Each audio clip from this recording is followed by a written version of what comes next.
Hello everyone, welcome to my channel, The Young and the Restless. Everyone is having a wonderful day. Before starting the video, please subscribe and keep watching for more details videos. The Young and Restless death that's just waiting to be undone all these years later. Nope. We're still not over Drusilla Winters going over the edge. We'd say that The Young and the Restless never should have killed off Drusilla Winters on April 4, 2007, except that death means next to nothing in Genoa City.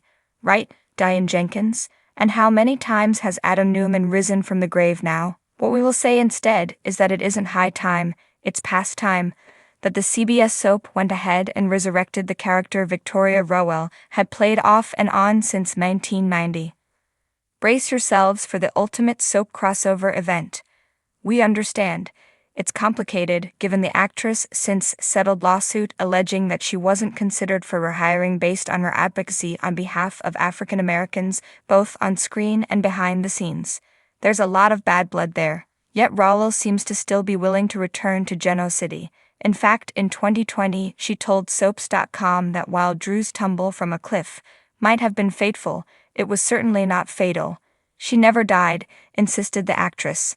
What happened to her was left nebulous and open-ended. No, Drew, let them work out their shiz. You go the frozen route and let it go. Heaven knows Young and Restless could do with the jolt of the electricity that Rowell brought to bear, and to have Drew back in their midst, and no doubt reeling from the revelation that her widower Neil is no longer among us, would lead to a seismic shift in the priorities of her impetuous children, Layli and Divan. What do you think? Would you like to see Drew finally climb back up from that cliff and reclaim her rightful place in Genoa City? On your way to the comments, stop off at the below photo gallery, which revisits some other soap characters' deaths that we still can't think about without getting misty-eyed. In the labyrinth of soap opera lore, where plot twists and character resurrections are par for the course, one storyline from The Young and the Restless stands out as a tantalizing mystery waiting to be unraveled. Decades ago, the show bid farewell to a beloved character in a death that seemed final, only to leave fans questioning whether it could be undone all these years later. The character in question is none other than Cassie Newman, the beloved daughter of Nick and Sharon Newman, whose tragic demise rocked Genoa City to its core. Cassie's death, the result of a car accident caused by her own reckless driving, sent shockwaves through the fictional town and left viewers mourning the loss of one of its most beloved residents. But as the years passed and new storylines unfolded, whispers began to circulate among fans that Cassie's death may not have been as final as it seemed. After all, in the world of soap operas, death is rarely the end, and characters have a way of coming back from the grave when least expected. The possibility of Cassie's return sent shockwaves through the Young and the Restless fan community, igniting a firestorm of speculation and debate. Could Cassie be alive after all these years, living under an assumed identity or suffering from amnesia, or was her death simply a plot device used to drive storylines forward, with no chance of resurrection? As fans pored over old episodes and dissected every clue, they began to uncover tantalizing hints that Cassie's death may not have been as straightforward as it seemed.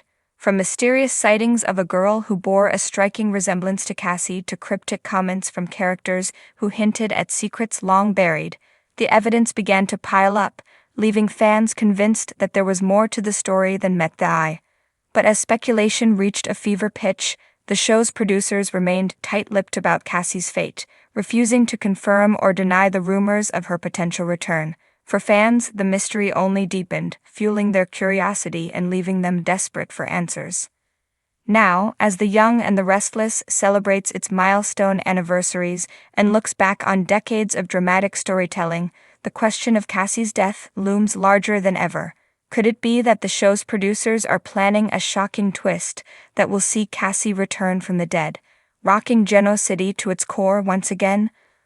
Only time will tell whether Cassie's death will be undone all these years later, but one thing is for certain: in the world of The Young and the Restless, anything is possible.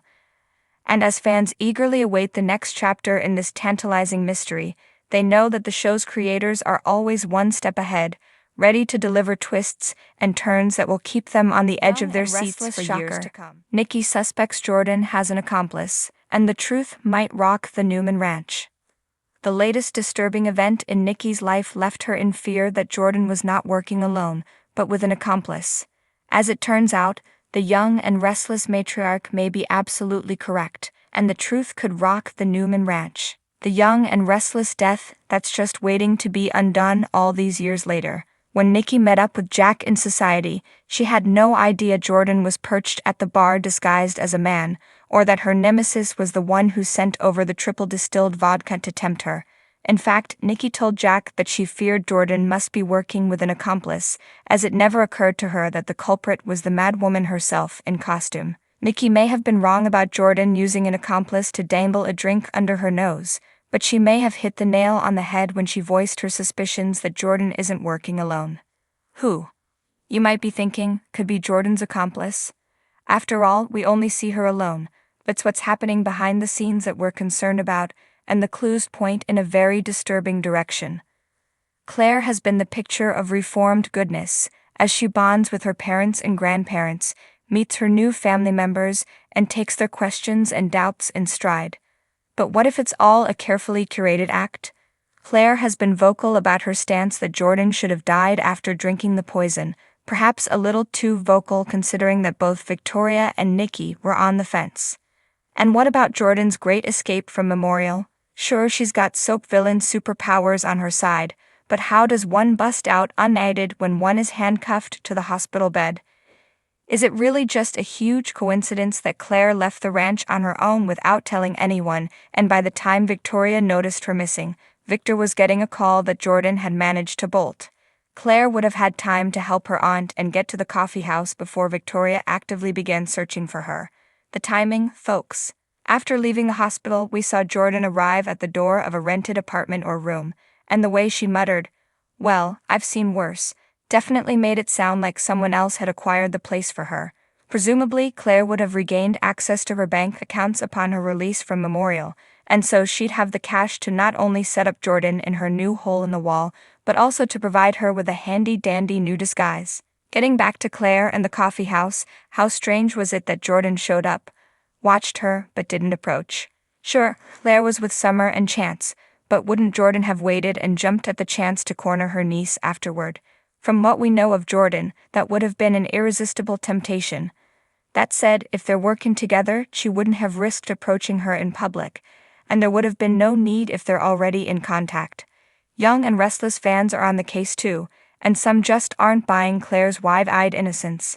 It's just a gut feeling I have, but I'm becoming sus of Claire. I'm not sure she's as innocent as she claims to be. Not afraid of Aunt Jordan? Hell, even I'm afraid of Aunt Jordan. Summer, be really careful what you say to her. You don't want on the Newman. Maybe we're as crazy as Aunt Jordan, but we think Claire may actually be working as her aunt's accomplice. At the very least, it's not out of the question. We can't imagine a reveal any soapier than that. It truly would rock the ranch and everyone in it. Take a look over the updated gallery of Jordan's reign of terror below. Come back to our channel for all your updates. Thank you for watching.